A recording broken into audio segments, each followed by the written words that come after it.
Vamos abrir a Bíblia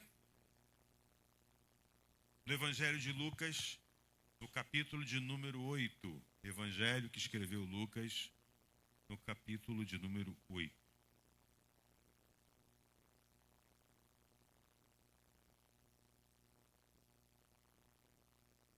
Assentados aí como os irmãos estão, eu vou fazer essa leitura a partir do versículo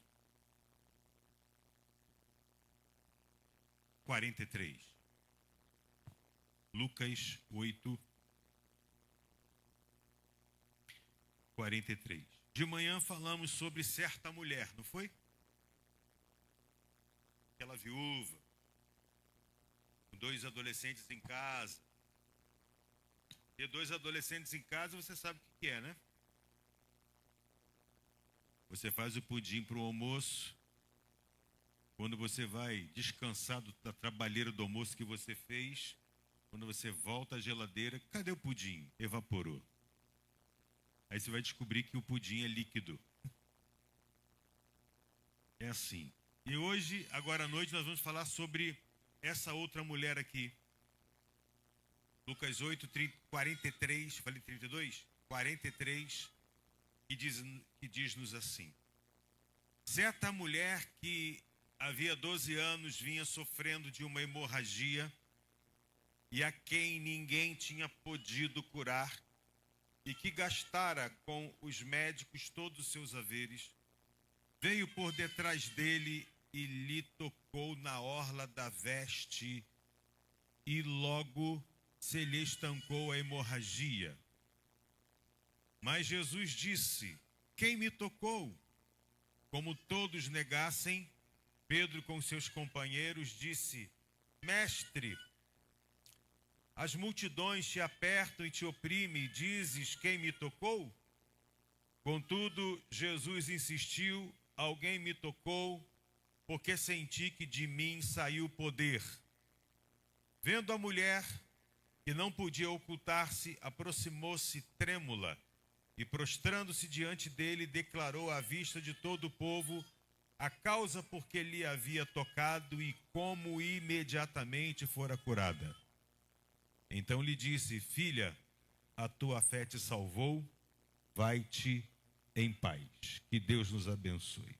Só faço o registro que tem uma criança aqui competindo comigo, mas ela está treinando para ser pregadora, tá, gente? Fique em paz. Criança é sempre criança e adulto tem que prestar atenção.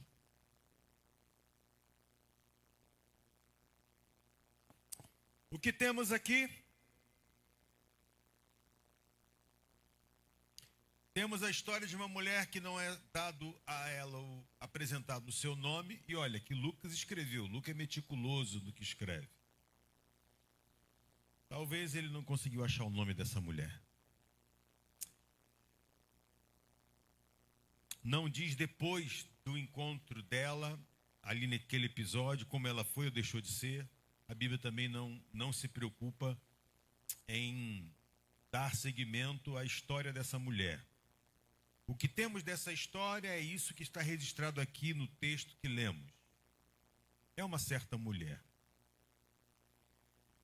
Talvez para incluir mulheres e não só, homens também, que podem ter uma experiência como essa mulher teve. Quando a Bíblia apresenta como no anonimato, isso, ao invés de entendermos que isto é falta de dado, nós entendemos que a ausência desse dado inclui-nos todos na possibilidade de experimentarmos o que aquela certa mulher experimentou. Amém, querido? Opa!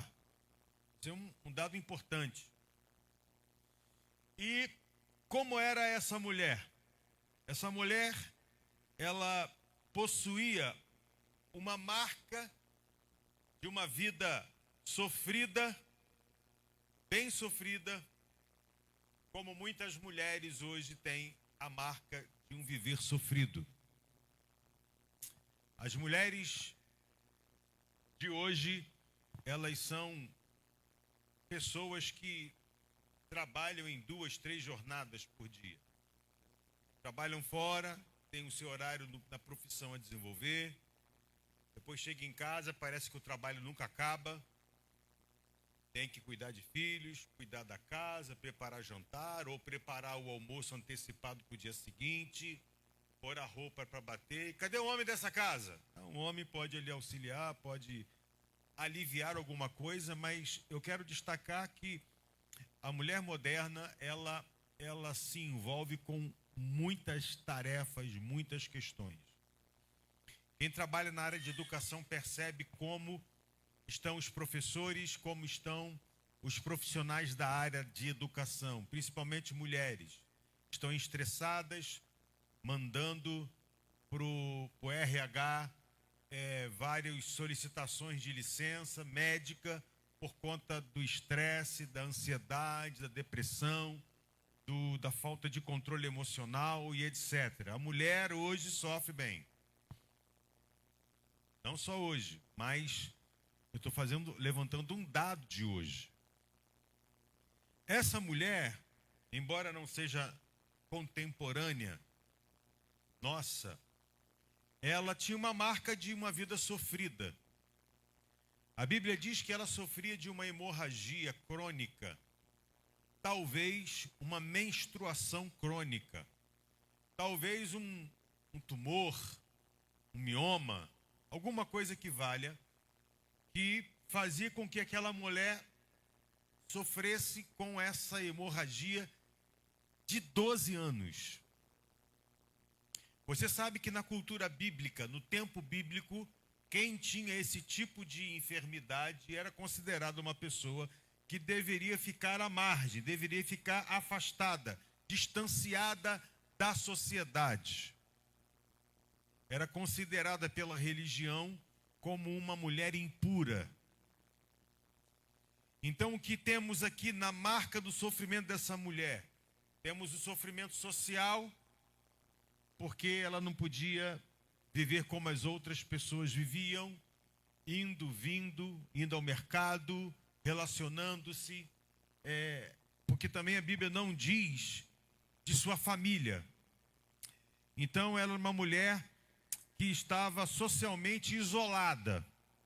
Isso há 12 anos. Isolada. Ninguém olhava para ela, as pessoas se distanciavam dela, com medo de pegar aquela doença, com medo de lidar com pessoas com essa dificuldade. Logo, ela sofreu socialmente, preterida. Ela sofreu também financeiramente. Lucas vai dizer, Marcos vai dizer, que ela gastara todos os seus haveres, todos os seus recursos com tratamento médico, procurou tudo que podia procurar com respeito à medicina. Então ela gastou tudo que possuía no investimento de resolver o seu problema. Então não era só um problema social, agora é adicionado o problema financeiro. Terceiro tipo de sofrimento que ela sofria é a tal da enfermidade, que ela procurou de todas as maneiras resolver o problema da sua saúde. E o texto bíblico nos deixa quase assim afirmar firmemente, ela foi um tipo de cobaia. Por que eu digo isso? Porque a medicina não estava avançada a ponto de dar uma solução ou dar um parecer final conclusivo. Então, com certeza, ela se submetia a situações, além de gastar muito ou tudo, ela se submetia a tratamentos como se fosse uma cobaia. E se o problema dela era ginecológico, imagina como ficava a cabeça dessa mulher. E a Bíblia diz que quanto mais ela tentava, mais piorava. Então a sua saúde espiritual estava detonada. Todo dia olhando e vendo sangue na sua vida. Todo dia olhando e vendo sangue nas suas roupas. Quando há esse tipo de hemorragia, a pessoa, no inconsciente da pessoa, trabalha assim: você está morrendo aos poucos. Você está perdendo sangue, isso significa você está morrendo aos poucos. Aonde mais ela sofreu? Sofreu emocionalmente. Imagina toda a pressão emocional que ela sofreu. A questão financeira também afeta a questão emocional. A questão social afeta o emocional. A questão da saúde afeta o emocional. Ela estava bombardeada de todos os lados. Todos os lados.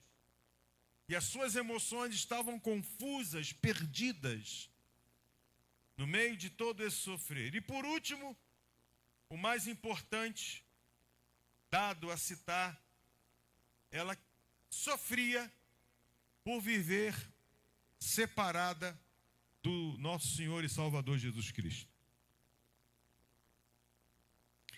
É o sofrimento espiritual. Há sofrimento quando uma pessoa está afastada de Deus, separada de Deus, não em comunhão com Deus. Além do mais, ela tinha sobre ela esse peso. Paulo vai dizer, é uma pessoa que espiritualmente está morta, trevas por fora e trevas por dentro. Então alguém vai dizer assim, puxa, essa mulher é uma azarada na vida, né? Não tem uma área dessa vida que não foi atingida pelo sofrimento. Não tem nada que ela possa dizer assim, puxa, que bom. Não tem nada de bom acontecendo com essa mulher. Ela colecionava fatores, pontos do sofrimento da sua vida e há 12 anos. Admira-me pensar que, apesar de frustrada, apesar de falida, apesar de sozinha, tudo indo de mal a pior, e vendo a morte chegando, ela ainda tinha duas opções.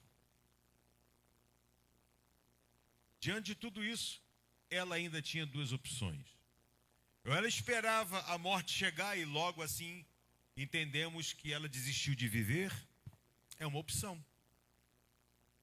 Cansou de lutar, cansou de treinar, cansou de se esforçar. Não tem mais força, não tem mais ânimo, não tem mais esperança, não tem mais porta para que se bata pedindo ajuda. Ou tentar mais uma vez.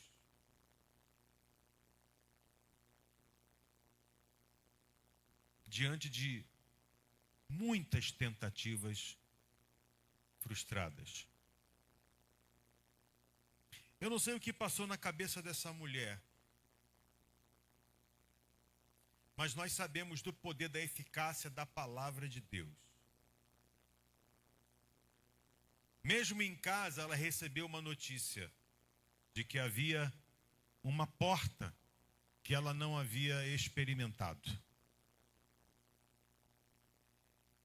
E aí ela colecionou, verificou todas as portas que ela experimentou e aquela não era igual às outras. Era uma porta diferente. Porque quanto a médico, ela foi a um, foi a outro, foi a outro, foi a outro, foi a outro e gastou tudo. E você sabe que na hora do desespero, qualquer porta vai servir para quem está desesperado. Tem gente que esquece os seus princípios, as suas convicções e abandona isso em nome de um desespero e uma porta que pode se abrir. Uma porta apareceu e ela parte para ela, mesmo que essa porta vá contrariar tudo que ela crê, tudo que ela tem como princípio de vida, tudo que ela aceita.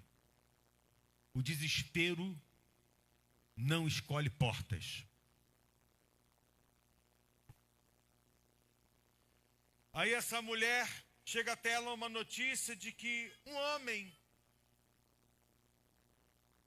talvez a notícia foi assim, um andarilho, que anda de um lado para outro fazendo bem, que tem por nome Jesus, iria passar por ali. Como disse, ela tinha duas opções. Ou ficava em casa esperando a morte chegar, ou ela partia para uma outra nova porta que estava chegando para ela. E eu quero dizer para você nessa noite, essa porta, ela está sendo aberta para você aqui hoje. Não é uma porta qualquer. Poxa, pastor, essa porta foi apenas um anúncio, uma informação que alguém falou na rua e ela escutou em casa. Um tal de Jesus, um andarilho, o homem que faz bem, vai passar por ali nas imediações. Isso tem poder de tirar a mulher de dentro de casa e ir atrás dessa porta. Olha, eu não sei se você crê assim, mas aquela mulher creu. Aquela mulher saiu de casa, deu um bico na tentativa de ficar contando os minutos e segundos para a chegada da sua morte. Ela reuniu o que já não mais tinha. Porque para ir ao médico ela tinha dinheiro e disposição. Para tentar um exame ela tinha dinheiro e disposição. Só que agora ela está falida de tudo. Ela não tem como fazer por conta. A não ser com aquele foguinho, com aquele calor que aquele anúncio da possibilidade de uma porta tomou o seu coração.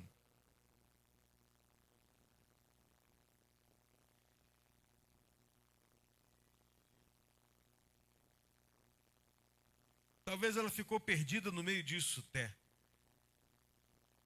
De tão calejada no sofrer, ela pensou, será que essa pessoa será para mim um novo tratamento médico? Por uma descoberta nova? Será que é correr atrás dos meus familiares que me abandonou e tentar por eles chegar-me lá? E ela pensou, será que é para eu aproveitar a vida e sair por aí enquanto dá? E quando acende no nosso coração uma chama, um calor, possibilidades outras se abrem para nós. Porque quando o Senhor toca-nos previamente, gera em nós uma energia, uma capacitação, uma força, um poder que nos faz sair de casa. É para o novo tratamento? Não. Mas poderia ser. Será que é para correr atrás dos meus familiares, aqueles familiares que me abandonaram? Será que essa energia é um indicativo que eu tenho que aproveitar a vida e sair por aí?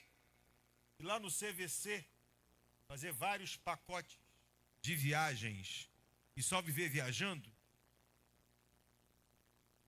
Será que esse fogo, esse negócio, essa energia que vem ao meu coração de maneira assim, inesperada, é para procurar uma religião?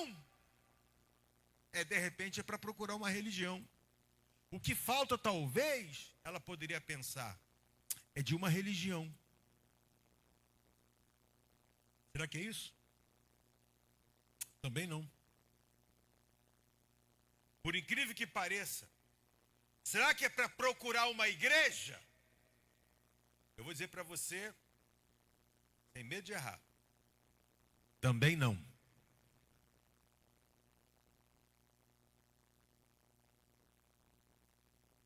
A energia que Deus te dá, previamente, essa vontade que Deus te dá, essa disposição, essa facilitação que Deus te dá, é para você direcioná-la a uma pessoa só. Pastor, mas a igreja a gente fala, fulano, vai para a igreja que lá... Não. Nós erramos quando dizemos isso. Nós temos que colocar a pessoa que pode tudo na frente dessa pessoa. Não é impor sobre ela um cabresto de religião. Não é dizer para ela que ela tem que ser membro de uma igreja. Não é dizer para ela que ela tem que esparecer viajando. Não é dizer para ela que ela tem que procurar a família porque a questão familiar pode curar ela. Não. Ela precisa ir para uma pessoa. E essa pessoa é o Senhor Jesus Cristo, que está passando por aqui.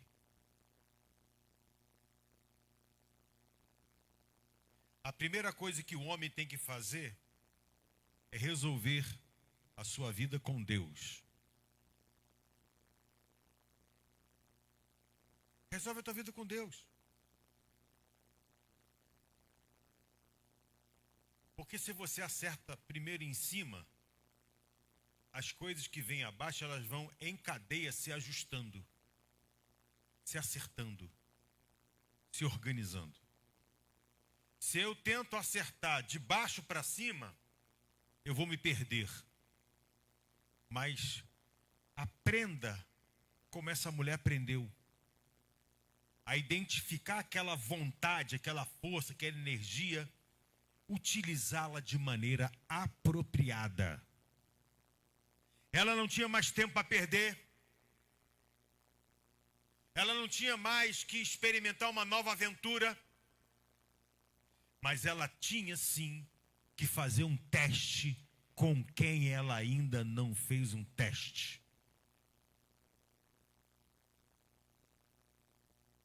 O Senhor Espírito Santo, Ele não está preso aqui entre nós. Ele trabalha aqui também. O Senhor Jesus está presente aqui, sim. Mas Ele trabalha lá na sua casa, nos seus pensamentos, vai trazendo uma ideia. Lembra da conversa daquela viúva, do discípulo do profeta, teve com o profeta Elias? Numa conversa as coisas foram acontecendo, foram surgindo, as ideias foram se encaixando e Deus foi trazendo a orientação.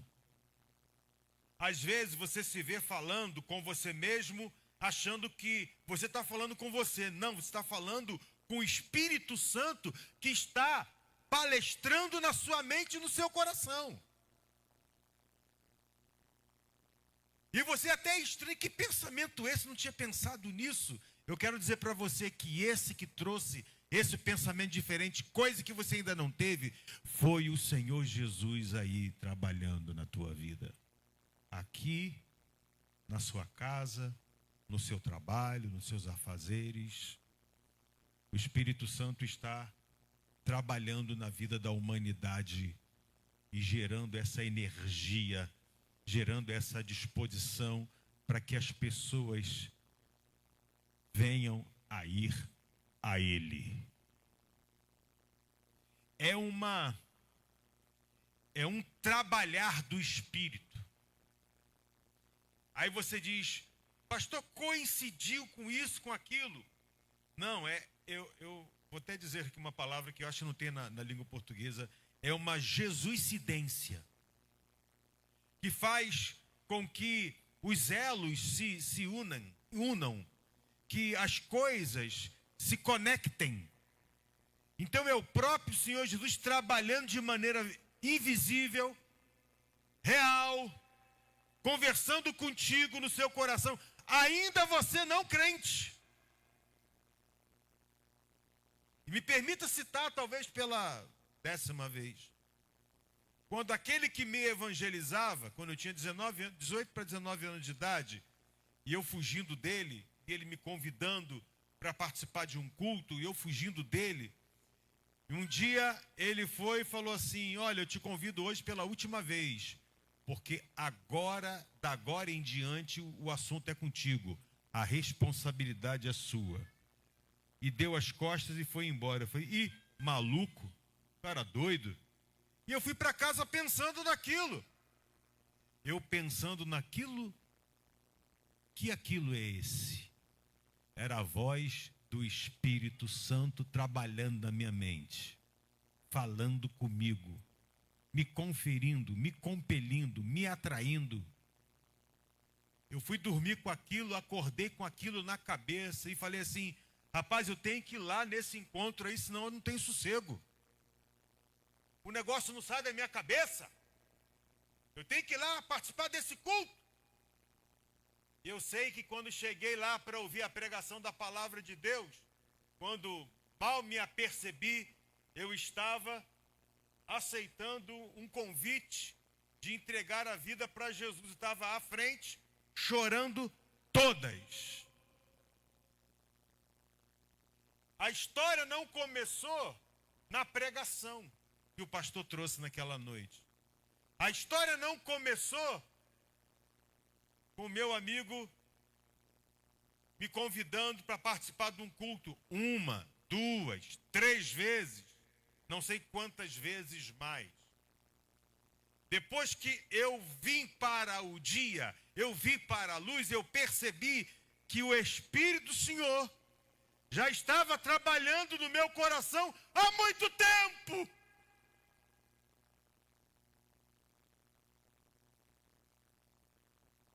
E eu quero dizer para você que está aqui hoje, o Senhor está trabalhando na tua vida há muito tempo, sem você se aperceber que é Ele. E essa noite é bendita, porque Ele está revelando para você que é Ele mesmo que está trabalhando na tua vida já há muito tempo.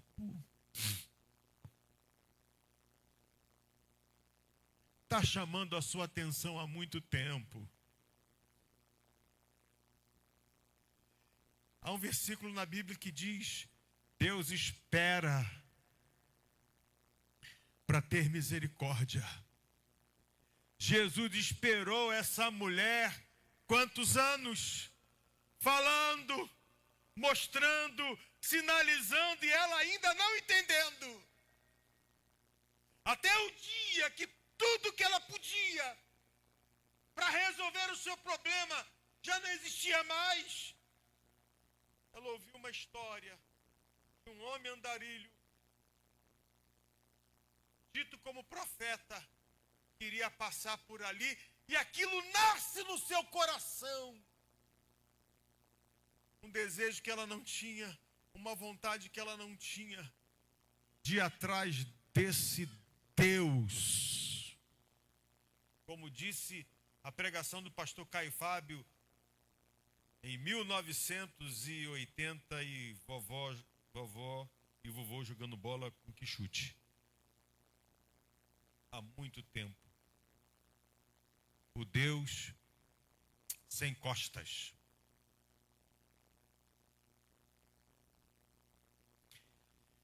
Ela pegou aquela capacidade, saiu de casa e ela se depara com o primeiro desafio, a multidão.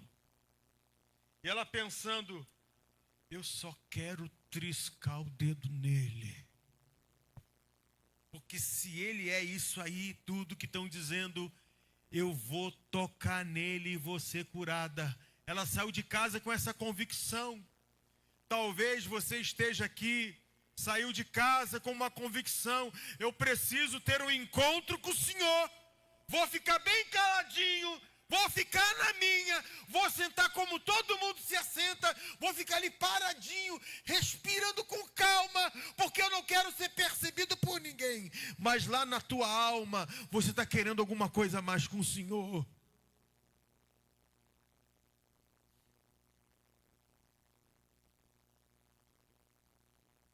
O desafio que ela encontrou foi uma multidão que atrapalhava a chegada dela até Jesus. Deixa eu falar para você uma coisa aqui. Quando a fé chega no teu coração, você saltará muralhas e ultrapassará multidões. Não na sua força, na sua capacidade ou esperteza. Você vai achar o Senhor. O interessante é que ela não sabia quem era o Senhor. Mas ela lançou o seu corpo no meio daquela multidão que era jogada, o corpo jogado de um lado para outro. Imagina, o corpo débil, frágil, jogado no meio daquela situação.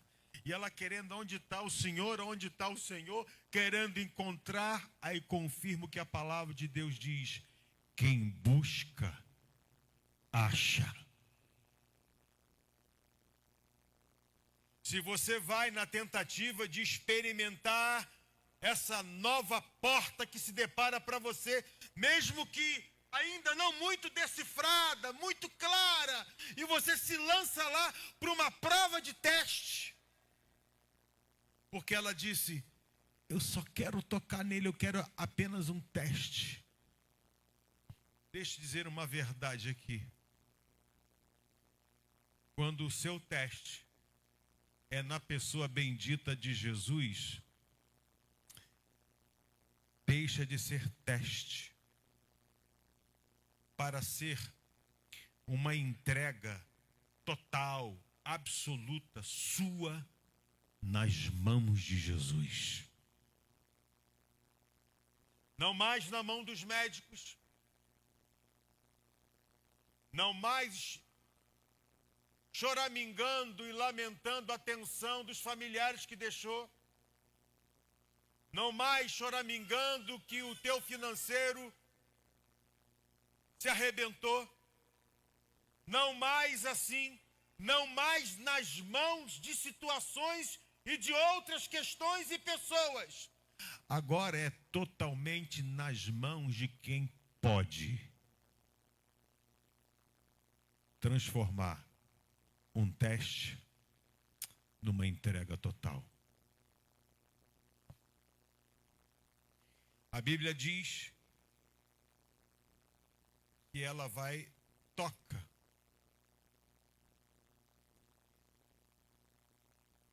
Jesus estava de costas. Portanto, Jesus é o Deus sem costas. Ela não quer encará-lo de frente. Porque, na verdade, ela tem medo, ela tem receio, ela tem, sabe?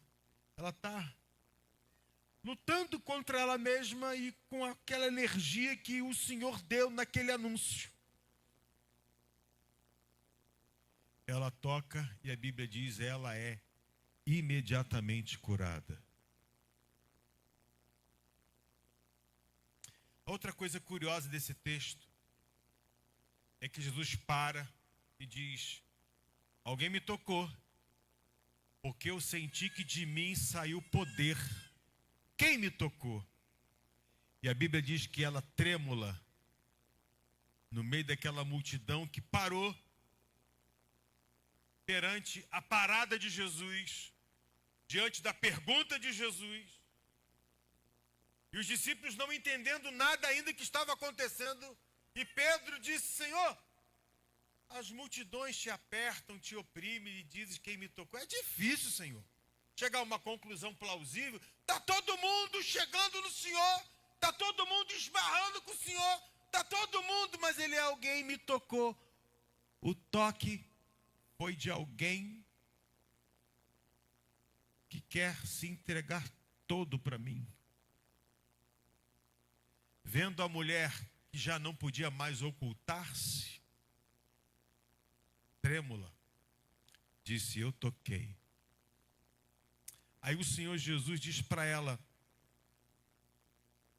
filha, tua fé te salvou, vai-te em paz. O Senhor só diria isto àquela mulher se aquela mulher tivesse entregue-se totalmente à pessoa bendita do Senhor Jesus. O Senhor tem poder de transformar um toque em transformação.